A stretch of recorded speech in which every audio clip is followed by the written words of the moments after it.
Salut à tous, épisode 12 avec Astana. En ce dimanche 22 septembre 2019, on a une Vuelta à jouer. Il y aura une petite classique de Bretagne aussi aux environs de la fin de l'épisode.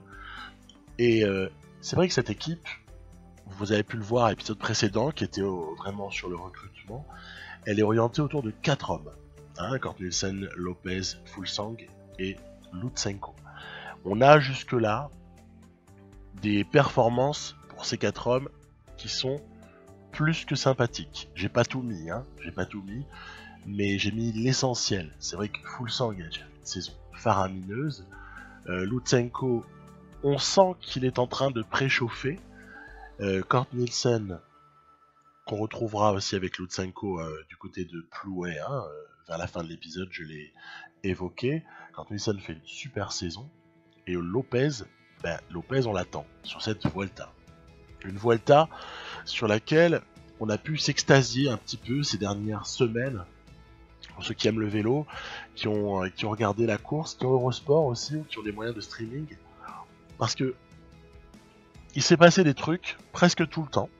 Même si on a compris à un moment donné, après le contre-la-montre de l'étape 10 à Pau, on a compris que quelque chose d'assez clair se dessinait avec la domination de Primož Roglič, mais on aura quand même eu pas mal de tentatives plus ou moins heureuses de la Movistar. On aura eu des tentatives aussi de Astana, précisément, qui auront été bien souvent malheureuses, il faut quand même le dire. On aura bien souvent vu, moi ce qui me marquera, c'est des relais un petit peu trop prononcés, trop forts de Fuglsang, après un travail préliminaire d'un Luis Leon Sanchez par exemple, Izagirre qui a été courageux, et derrière un Miguel Angel Lopez dans l'impossibilité de tirer bénéfice du durcissement. Et je trouvais que tactiquement, cette Vuelta, elle aura été vachement intéressante entre les coups ratés de la Movistar, voire même les atermoiements et le flou total régnant par moment. Attention, il y a eu des jolis coups à d'autres moments, mais globalement, un flou artistique chez Movistar. Personne en capacité d'embêter Roglič, qui est venu avec une équipe plus forte sur la Vuelta que ce qu'il en avait sur le Giro. Il y avait aussi des blessures. On se souvient quand même du retrait de 2+ assez rapidement sur le Giro et du forfait de Robert Gesink. Donc à partir de là, victoire éclatante pour Roglič. Roglič, il va pas être là sur la Vuelta qu'on va discuter, mais aussi pas mal de tactiques intéressantes. En tout cas, j'espère que, comme moi, cette Vuelta vous aura passionné. Allez, on rentre dans la fiction. C'est parti, Vuelta 2019 avec Astana. On va voir ce qu'on est en mesure de proposer. Ça commence avec un petit contre-la-montre par équipe, donc on est évalué pas trop mal, même si on n'est qu'une étoile, c'est pas bien grave. J'ai emmené une équipe qui n'est pas exactement bâtie pour le contre-la-montre par équipe, mais qui a quand même aussi fait des stages, sauf Fuglsang. Mais Fuglsang, le mec qui le remplace, c'est Boaro numériquement. Il est meilleur que Boaro intrinsèquement. Donc on n'affaiblit pas l'équipe en se privant du 8e homme qui avait participé au stage de préparation quand on prend Fuglsang à la place de Boaro. Et voilà, parce que vous savez que c'était un petit revirement que j'avais eu au cours du mois de juillet. Je m'étais dit, en guise de préparation pour la fin de saison, et en guise aussi de soutien de choix pour Miguel Angel Lopez, Fuglsang va venir participer à son 3e grand tour de l'année. Ça arrive, faut pas hurler, ça arrive que certains mecs aillent sur les 3 grands tours. Ça n'est pas la chose la plus répandue, c'est sûr, de nos jours, un cyclisme qui a tendance à se spécialiser, où chacun se spécialise, ou alors chacun fait des choix, mais pourquoi pas, tant qu'on en a privilégié un, par exemple, en participant aux 2 autres, de manière un petit peu plus légère dans l'implication. Donc voilà. Fuglsang, Lopez, Izagirre, Zeitz, Guidish, Gorka Izagirre également, ainsi que Davide Villela, ancien maillot à pois hein, de la Vuelta il y a quelques années. Bon dans le jeu il n'est pas évalué comme un ancien maillot à pois. J'aime pas trop les cassures là, j'aime pas trop. Ça m'énerve parce que je ne pense pas avoir fait quoi que ce soit, si ce n'est éventuellement certains relais un petit peu courts pour ceux que je considère être les plus faibles de mon équipe au niveau capacité de rouleur en fait. Et à des moments on a eu comme ça des petites cassures, heureusement elles ont été absorbées. Mais bon, ça nous permet quand même de gagner ce contre-la-montre initial. On gagne avec une équipe donc je vous dis hein, qui n'était pas non plus vraiment une équipe de rouleurs. On passe devant Ineos, ça fait toujours plaisir. Un team Ineos qui est a priori orienté autour de Froome, et moi j'aurais envie de dire, vu qu'on est dans la foulée du Tour de France où Froome a fait podium et où il s'est employé alors que Bernal n'était pas présent, moi je dirais peut-être que Bernal serait, si j'étais chargé du team Ineos, serait pour moi la priorité en fait. Hein. Je jouerais pour Bernal. On va voir ce que l'IA va faire avec cette équipe Ineos. Tom Dumoulin est présent, Roglic n'est pas là, c'est dommage, on aurait bien aimé avoir Primoz Roglic sur cette Vuelta, ça aurait renforcé un petit peu la concurrence, hein, ça aurait été sympa.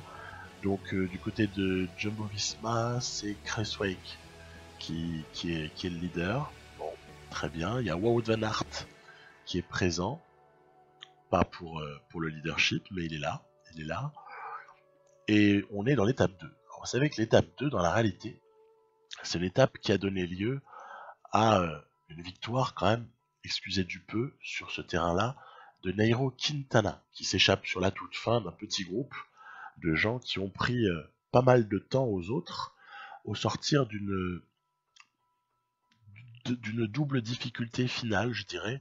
Il y avait eu une grosse accélération dans l'avant-dernière difficulté, et ensuite sur le faux plat, attention, hein, c'est pas vraiment un faux plat, mais bon bref, sur le faux plat un petit peu vallonné qui avait suivi, donc avant la descente vers l'arrivée, eh bien il y avait eu comme ça une attaque, après pas mal de tentatives, il y avait eu comme ça attaque simultanée de quelques-uns. On se souvient notamment d'un Pierre Latour qui pouvait s'estimer assez malheureux parce qu'il avait beaucoup attaqué, il a été très présent ce jour-là, et puis au final il fait pas partie de la bonne. Toujours est-il que nous, dans la partie, ça a cassé aussi, de rien. On a réussi à faire casser. On a bien réussi à casser. Alors, on va pas chercher l'étape, mais ça, c'est pas bien grave, dans le sens où il y a eu des dommages qui ont été subis par certains. Plus qu'est-ce qu'il peut prendre à la Philippe sur ce type de finale, honnêtement, il devrait gagner à chaque fois hein, sur ces types de finales-là. Ouais, regardez, parler du team Ineos il y a quelques minutes. Écoutez, Froome, il a déjà perdu la Vuelta en 2 étapes. C'est catastrophique, il s'est fait choper dans la cassure. L'accélération aura été fatale aux Ineos, qui se retrouvent tous quasiment à 4 minutes ou plus dès le soir de l'étape 2. Alors vous allez me dire, ouais, pas grave, il reste Dumoulin, il reste Bardet, il reste Simon Yates, il reste Quintana et Valverde, il reste du monde. Bah bien sûr, c'est vrai. Mais c'était quand même dommage de ne pas avoir un petit peu plus de résistance de la part du team Ineos. Alors, l'étape 2 a été donc surprenante, comme on a pu voir dans la réalité aussi, donc analogie avec la réalité. Grosse activité sur l'étape 3 de la Deceuninck Quick-Step, qui manifestement cherche à emmener un sprinter. Donc on va voir un petit peu ce que ça peut donner. L'échappée, on lui donne plus beaucoup de chance à ce stade-là, parce que quand la Deceuninck Quick-Step se met à rouler, vous avez vu, je leur file même un petit coup de main avec Guidish. Et ouais, c'est la petite entente tacite là entre équipes. Ouais, moi j'ai bien envie d'aller voir un sprint avec un joli vainqueur. Et puis si c'est un Deceuninck Quick-Step, ça me dérange absolument pas. Oui, ça passe. C'est Viviani qui vient prendre l'étape 3 de la manière la plus logique du monde. Hein, voilà, donc on avait eu un petit peu un scénario surprenant sur l'étape 2. Pas de surprise réelle sur l'étape 3 qui avait été remportée, souvenez-vous, par Sam Bennett, probablement le meilleur sprinter de cette Vuelta, avec un Fabio Jakobsen aussi qui a pris 2 étapes, certes, mais pour moi, Sam Bennett un petit peu au-dessus encore de Jakobsen. Alors, étape suivante, vous allez dire, il se passe rien, il se passe que dalle, c'est pour du sprint. Vous allez voir qu'il va se passer quelque chose. Il va se passer quelque chose. Ben ouais, il va se passer quelque chose. C'est que notre leader, Miguel Angel Lopez, il chute vraiment dans un endroit, vraiment le pire des endroits. Pourquoi? Parce que devant, ça roule à toute blinde sur l'échappée, donc le peloton pour le rattraper, c'est pas évident. Alors je fais aussitôt descendre, mais il faut le temps que les types arrivent. Hein. Je fais descendre 3 équipiers, Giddish, Zeitz, Hirt. Je vais même un petit peu après en faire descendre un 4e pour essayer de rouler, mais tout ce qui est possible, et faire rentrer Miguel Angel Lopez. C'est quand même ballot. On a parlé de certains qui avaient perdu la Vuelta dès la 2e étape. Ce serait dommage que Miguel Angel Lopez perde la Vuelta dès la 4e étape. Donc on fait tout ce qu'on peut, c'est la lutte la plus absolue pour essayer de rentrer. Devant, j'ai quand même laissé Fuglsang et Issa Aguirre, parce que, oui, je vais pas non plus faire descendre toute l'équipe, ce serait stupide. Et pendant que Viviani vient prendre sa 2e victoire consécutive au sprint, le plus logiquement du monde, oui, l'ami Lopez va se manger une cassure de manière assez dramatique. On n'aura jamais réussi à revenir. Et Lopez se prend un temps qui est juste terrible pour Lopez d'avoir perdu autant de temps sur cette histoire-là. Hein. Donc on est à bien plus que 2 minutes de perdu. Et dès lors, doutez, ça cogite dans ma tête. Qu'est-ce qu'on fait? Est-ce qu'on considère que les choses sont définitivement fichues pour Lopez et on mise davantage sur Yon Issa Aguirre, puisque Fuglsang, je sais qu'il y a un moment donné où il va être à court de force, parce qu'il est pas du tout sous pic de forme, il est dans un niveau de préparation qui est de l'ordre des 90%, parce que j'ai géré la courbe pour ne pas le fatiguer trop, parce que essaiera de l'emmener au Tour de Lombardie, Jakob Fuglsang. Donc à partir de là, c'est pas évident. Hein. C'est pas évident du tout. Que faire? Je vais tenter un pari un peu fou, mais quelque part le truc le plus vraisemblable, quoi. C'est essayer de faire regagner du temps à Lopez, hein, d'une manière ou d'une autre. Alors attention, Quintana, vous les voyez juste devant, hein, Quintana et Romain Bardet sont partis, et on va essayer de provoquer quelque chose avec Lopez. Donc dans un premier temps, il avait été le seul à s'accrocher. On a Issa Aguirre, les deux, plus Fuglsang, qui vont venir comme ça apporter leur soutien à Lopez. On voit que Bardet et Quintana, ils sont pas loin, donc rien n'est perdu. On a Dan Martin qui s'accroche, c'est rigolo. On est revenu sur les Quintana, Bardet, et dès lors, c'est peut-être l'occasion. Allez, voilà, on envoie la fusée suivante. C'était Gorka, hein, qui nous avait emmené jusque là. Vous avez vu l'écrémage là? Ça craque dans tous les sens sur cette étape 5. C'est assez terrible. Gorka a donc terminé son travail. C'est Yon actuellement qui se permet de faire encore exploser quelques coureurs. Tant et si bien que quand Fuglsang prend le relais, seul Nairo Quintana parvient à s'accrocher, et avec un Lopez calé dans la roue, avec un peu de barre restante, je pense que c'est le moment ou jamais pour tenter un petit dépassement, si possible. Voilà, petit dépassement pour Lopez, histoire d'aller s'imposer, prendre du temps, prendre la bonif. Vous voyez, en plus là, je rabats. Mais ça marche pas toujours, hein, la preuve. Hein. Je tente de rabattre Yon Issa Aguirre dans la roue de Quintana pour ne pas amoindrir l'écart avec Quintana. On va voir que ça ira. Il n'aura pas été amoindri. Fuglsang vient faire 4. Donc ça a été Bali, Dumoulin, qui ont craqué. Ça a été la folie. La folie. Et cette étape 5, première arrivée au sommet, et un carnage. Un carnage absolu, avec du coup repositionnement de Lopez, même s'il y a encore du temps à boucher, mais un Quintana bien présent à une grosse vingtaine de secondes de Yon Izagirre, le maillot pour Yon, et Fuglsang qui se retrouve quasiment comme ça par hasard, troisième. C'était pas réellement l'objectif, mais après j'allais pas non plus l'arrêter totalement à partir du moment où il était là, hein. Donc très bien. Étape suivante, la 6. On a là encore un scénario d'arrivée au sommet qui peut nous être favorable, hein, à condition de s'en donner les moyens. Et s'en donner les moyens, pour moi, c'est durcir pas avant l'avant-dernière difficulté. Voilà, on y est là, on est dans le début, donc on va demander à Gorka de travailler. Ensuite, derrière Gorka, ce sera tout le train habituel, hein, qu'on imagine, avec un Hirt qui est plus que jamais peu utile. Ça me fait bien mal.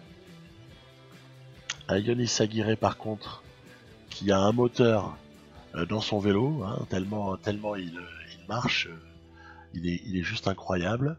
Et on va se retrouver encore dans un config où sur le final, ok, Guidish et Villela sont présents, mais on va compter sur Yon Izagirre, Fuglsang pour emmener Lopez le plus haut possible, avec peut-être juste une idée derrière la tête, c'est que Fuglsang ayant remporté une étape sur le Giro, ayant remporté aussi une étape sur le Tour de France, je trouve que ce serait hyper sympa d'arriver à lui faire remporter une étape sur la Vuelta à Jakob Fuglsang.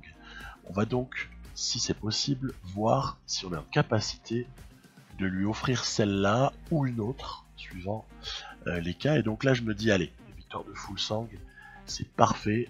On effectue un rapproché au général et en même temps, Fuglsang qui prend son étape, on n'en parle plus. Et ben en fait, non. Regardez, hop là. Qui est-ce qui a sauté Fuglsang sur la ligne? C'est l'ami Quintana. Donc celle-là, elle est pour moi. Ça m'apprendra à vouloir gérer. Quintana est bel et bien le poil à gratter, le caillou dans notre chaussure sur cette Vuelta. Allez, c'est pas grave, on ne se décourage pas. Étape 7 à venir. Une étape 7 avec là encore une arrivée, on va dire, sur une côte finale. Et avec toujours la même idée en tête. La même idée en tête, effectuer un rapproché avec Lopez au classement général. Rien d'autre. Toujours ça. Leitmotiv. À partir de là, gestion sur les premières difficultés du jour. On laisse partir les échappées. Voilà, on se pose pas des milliards de questions. Et on va juste s'attacher à protéger le mieux possible nos leaders, en tout cas nos hommes forts, pour être en mesure de faire le boulot au bon moment. Movistar et sa stratégie connue mondialement a décidé de rouler, donc on se dit ok, si Movistar a décidé de rouler, c'est que peut-être Quintana a des envies, ou peut-être Valverde, qui sait, ça c'est pour la blague, hein. Peut-être que Valverde va essayer de lâcher Quintana, sait-on jamais. Mais blague à part, donc je fais allusion, hein, pour ceux qui n'ont pas regardé la Vuelta, bon, ma petite allusion cynique là, elle est vis-à-vis du manque de clarté à de nombreux moments dans cette Vuelta du côté de chez Astana et du côté de chez Movistar. Lapsus peut-être révélateur. En tout cas, Movistar a très souvent été illisible. On se souvient de quelques séquences où si on voulait vraiment rouler pour Quintana, on se serait débrouillé différemment. Bref, voilà.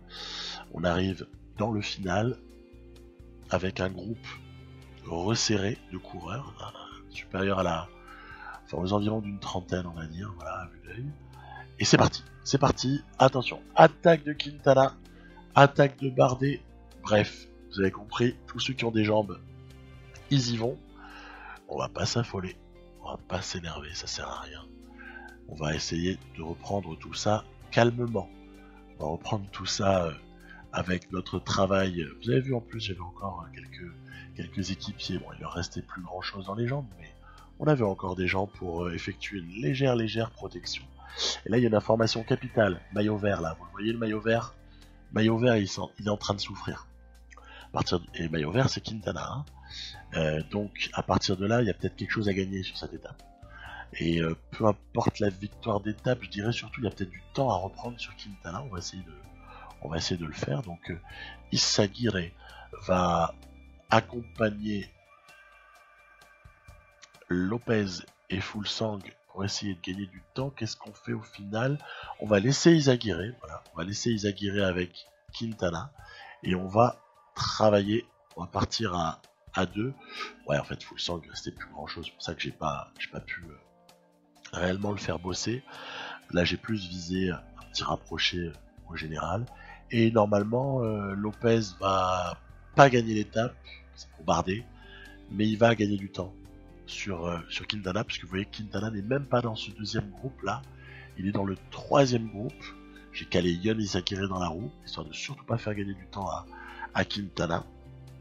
Et on se retrouve donc avec un rapproché au général, un rapproché qu'on va aussitôt, voilà, constater sous nos yeux, un rapproché assez appréciable pour Miguel Angel Lopez. Quintana, sur cette étape-là, a mal joué le coup puisqu'il a attaqué un petit peu trop tôt. Et ça lui a coûté assez cher. Erreur tactique de la Movistar. Je vais dire pléonasme. Voilà. Étape 8 de transition. En tout cas, c'est ce qu'on pense. Hein. Après, est-ce que le jeu va laisser aboutir une échappée, ou est-ce que au final les équipes de sprinters vont travailler pour essayer de l'emporter? C'est toute la question. Bon, on peut se rendre compte que l'avance sur certains échappés réduit. Moi, j'ai décidé de bosser. On a après tout des gens qui sont en forme, et puis on a notre machine là. Je tente de voir si éventuellement il n'y aurait pas un Quintana qui pourrait craquer, sait-on jamais, sur un malentendu. Donc il faut toujours tenter, on sait pas. Yon Izagirre, donc chargé de rouler très intensément. Voilà, on a en plus la présence encore de Gorka, c'est pratique. C'est pratique d'avoir Gorka à cet endroit-là. Alaphilippe nous a accompagnés. Il y a Michael Woods également. On se doute de qui pourrait éventuellement contester cette victoire d'étape. Surtout que dans le fond, Quintana n'a pas lâché. Bon, après c'est pas grave. Il y en a d'autres qui ont pris cher. Il y en a d'autres qui ont pris bien cher sur cette étape-là. Là encore, ça se sent venir. Donc je vais rouler. Attention à Valverde également. Hein, sur ce type de finale comme ça, arrivé à une petite vingtaine de coureurs. Il est un des plus rapides, très certainement. On va caler un peu dans les roues, voilà, comme je l'ai inscrit là à l'écran. On va caler dans les roues, mais on a gagné du temps. En tout cas, on était sur le point d'en gagner. Maintenant, qu'est-ce que je fais pour l'éventuelle victoire d'étape? Je vais tenter un coup. Voilà, je vais tenter un coup.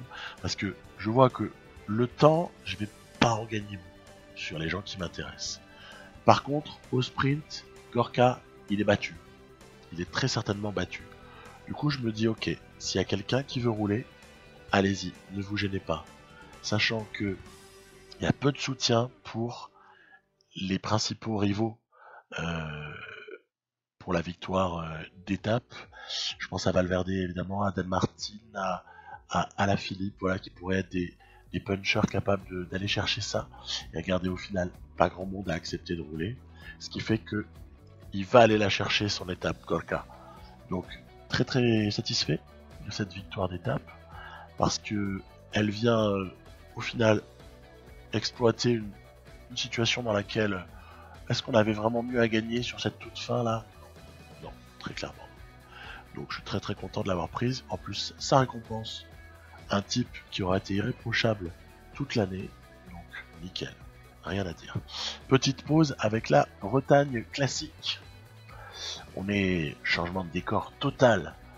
Donc dans l'ouest de la France, et notre équipe s'articule autour de Lutsenko et Kurt Nielsen. Voilà, avec des formes du jour qui sont ce qu'elles sont, c'est-à-dire pas phénoménales, mais c'est normal. Lutsenko, il est en préparation du championnat du monde.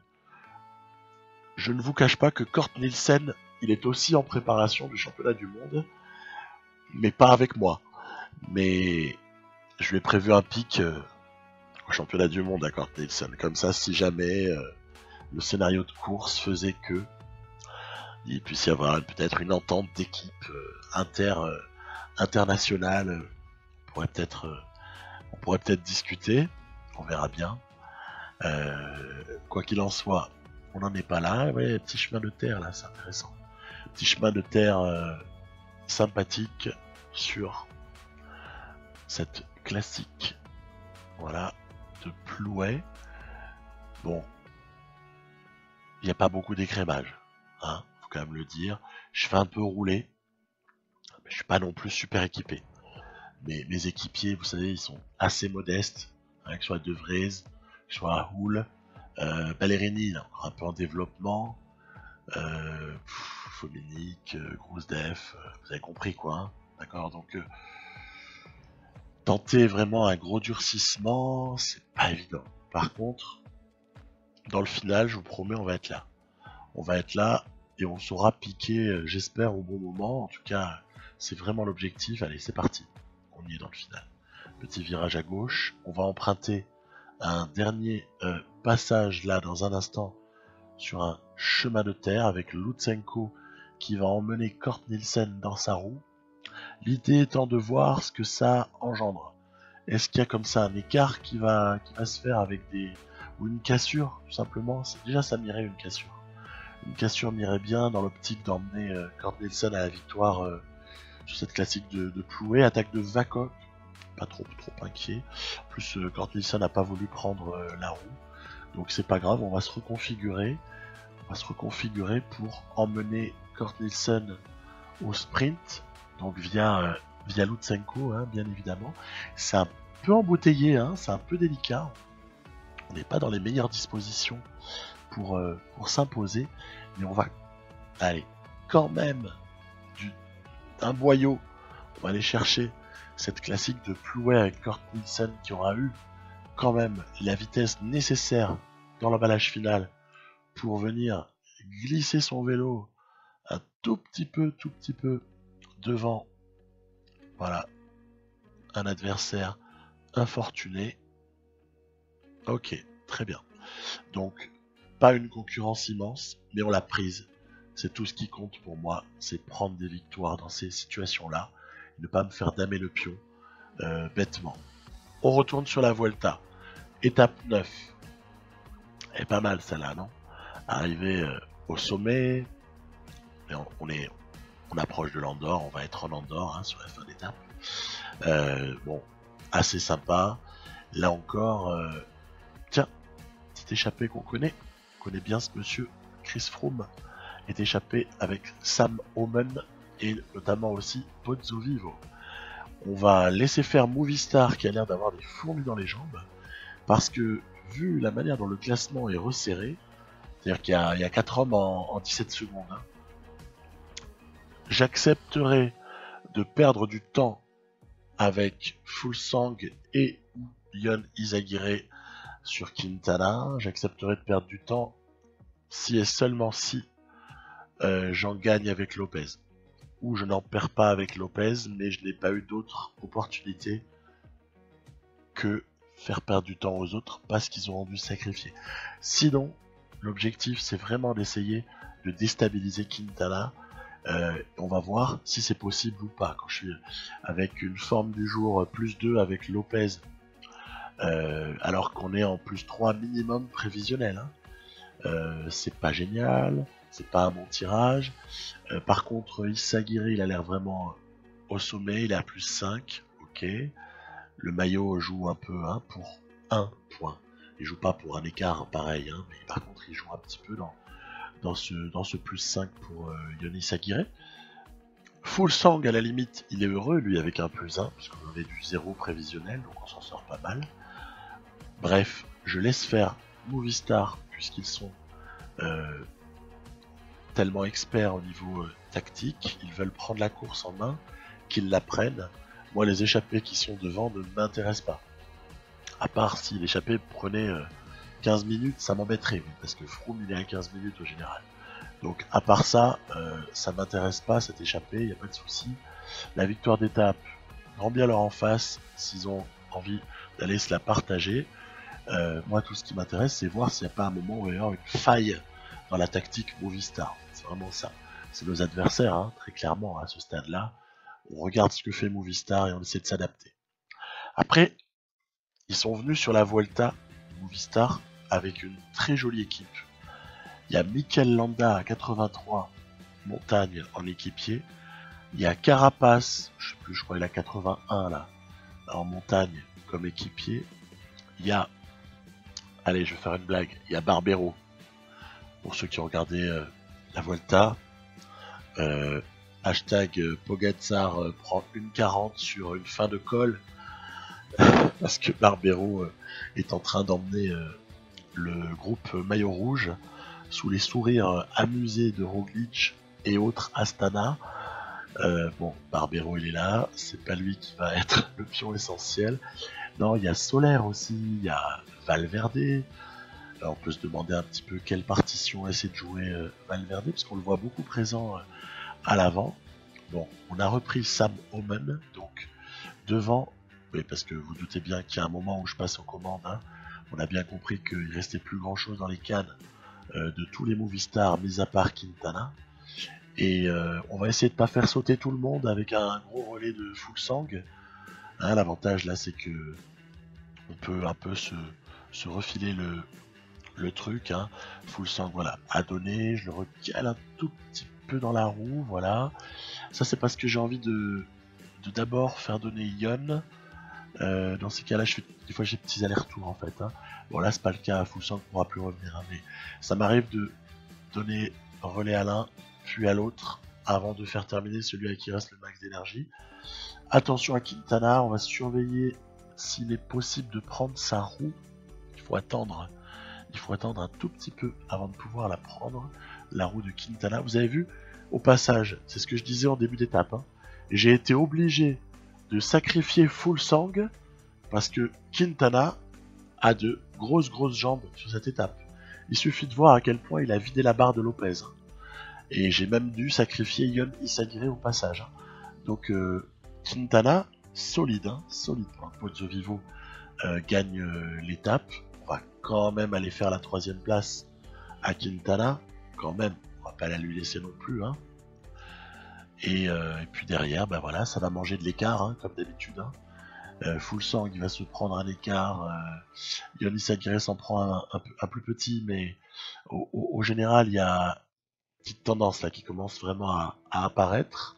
Regardez bien ça. Prise du maillot par Lopez. Oh, il y a quelques secondes devant Quintana, hein, pas grand chose. Izagirre est pas quand même totalement hors du coup. Mais par contre, derrière, c'est terminé. Hein. C'est terminé. Donc, que dire sinon qu'on attend ce contre-la-montre de l'étape 10 avec une impatience non dissimulée. Parce que c'est là que tout peut se jouer en fait sur cette Vuelta. Donc on va s'appliquer, on va croiser les doigts pour avoir des bonnes formes du jour, bien évidemment. Et puis on va ensuite faire partir nos leaders. Ils partent, donc ils sont respectivement premier, 3e et 5e, ce qui fait qu'ils partent donc dans l'ordre évidemment inverse, avec à chaque fois un coureur intercalé. Entre Full Sang et Yon Izagirre, c'est Woods qui est intercalé, et entre Izagirre et Lopez, c'est évidemment Quintana qui est intercalé. Juste avant, je m'étais un peu entraîné avec les équipiers, notamment Gorka qui avait fait un temps tout à fait respectable. Et en plus, Gorka, si on fait un bon temps avec lui, c'est qu'on sait comment faire, plus ou moins comment faire un bon temps avec son frère, déjà au minimum. Hein. Et puis dès que je me base sur ce que je fais faire à son frère, je vous l'ai mis, vous avez vu, je l'ai mis en intégralité. Hein. Je fais un peu de montage, bien sûr, je l'ai accéléré, mais je l'ai vraiment mis en intégralité pour que apparaissent les barres d'effort que je mets à gauche pour les uns et les autres. Voilà, donc réalisé sans trucage. Attention, premier intermédiaire, Quintana n'est pas loin. On a juste un peu les barres d'effort histoire de pouvoir conserver de la barre jaune jusqu'à l'arrivée. C'est vraiment une interrogation pour moi de voir quel peut être le temps de Yon Izagirre sur ce type de CLM, parce qu'il est quand même spécialement fort dans le jeu sur CLM. Je vous rappelle, sur le Giro, l'étape 9, là, le CLM, qui est un CLM pour client, c'est Yon Izagirre qui l'avait prise. Gros rouleur, très bon grimpeur, très bon ce Yon Izagirre. Woods se fait récupérer par Izagirre, ça fait mal à la tête. Quintana est à 25 secondes au deuxième intermédiaire. Ça, c'est une super nouvelle. Parce que la dernière partie, elle est plutôt pour rouleur. Donc à partir de là, je commence à me frotter les mains. Je me dis, il y a peut-être quelque chose qui va se dégager là. Izagirre doit poursuivre son effort. Parce qu'on ne sait pas ce qui peut arriver à Lopez. Lopez a beau avoir un plus 5, il peut au final s'avérer moins bon parce que l'IA parfois elle nous surprend. Alors Fuglsang, ouais, il termine pas bien. Est-ce que c'est surprenant? Non, on l'a pas amené pour gagner la Vuelta. Par contre, Izagirre a intérêt à bien performer parce qu'il est là pour ça, pour sa part. Voilà, ça me plaît. On prend le meilleur temps intermédiaire et c'est le moment où Quintana va arriver juste devant Lopez, vous le voyez apparaître à plus d'une minute, et Lopez va s'imposer. Et ça me fait plaisir. Ça me fait plaisir parce que cette victoire de Miguel Angel Lopez, là, elle nous permet d'avoir pas mal d'enseignements sur comment est-ce que le jeu pense les choses, au final. D'accord, c'était un contre-la-montre où il y avait du pourcentage. Qui dit pourcentage dit la note de montagne influe. Ok, ça on le sait. Mais au-delà de ce pourcentage, il y avait aussi pour moi un truc essentiel, c'est les qualités de fraîcheur et de forme du jour. Parce qu'on peut voir que, à l'heure de tirer quelques bilans, on fera la deuxième partie de cette Vuelta dans l'épisode suivant. Fuglsang, qui n'est pas planifié pour être en grande forme, rentrer dans le rang, logique. Tous ceux qui ont été dans le top 5 du Tour de France, ils sont à la rue. Ça va se jouer entre Lopez, Quintana et Yon Izagirre. Et ce que je crois vraiment, c'est que ce contre-la-montre aura été très important, mine de rien.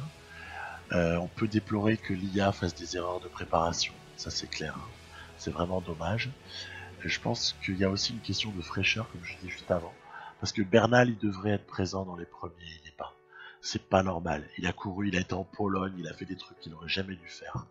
Jamais. Et après, il y a aussi ce point que j'évoquais récemment. C'est une forme de régression tactique de l'IA par rapport à Pro Cycling Manager 2018. Je pense qu'il y a un manque de capacité à s'adapter aux circonstances de course, quoi, très clairement. Donc, c'est pas gagné, mais c'est bien parti. Allez, je vous dis à plus. On termine cette Vuelta au prochain épisode. Bye bye.